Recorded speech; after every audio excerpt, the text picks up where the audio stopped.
कुलसूम अकबरी नामी खातून को ईरान में काली बेवा के नाम से जाना जाता है। कुलसूम अकबरी पर इल्ज़ाम है कि इसने 2 दहाइयों में 11 शोहरों को कत्ल किया।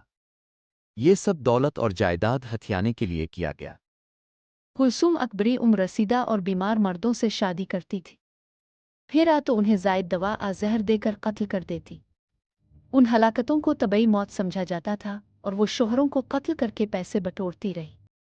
ताहम बाज़ तहकीकात से पता चला कि काली बेवा के नाम से मशहूर खातून ने 19 मर्दों से शादी की और उनमें से बहुत से मर्द मुर्दा पाए गए। बाज़ ज़राए ने खातून के मुमकिना मकतूलीन की तादाद को 20 से ज़्यादा तक बताया है।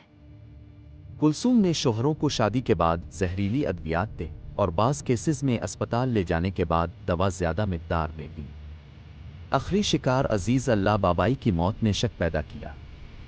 उनके बेटे ने सौतेली मां पर शक किया।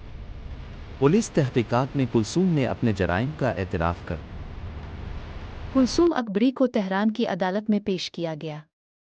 इस पर 11 कत्ल और एक अक़दम कत्ल का इल्ज़ाम है। मुतासिरा ख़ानदान सज़ाए मौत का मुतालबा कर रहे हैं। ये केस पूरे ईरान में सनसनी फैला चुका है। क्या काली बेवा को उसके हौलनाक जराइम की सज़ा मिलेगी? अदालत का हतमी फैसला जल्द मुतवक्के है।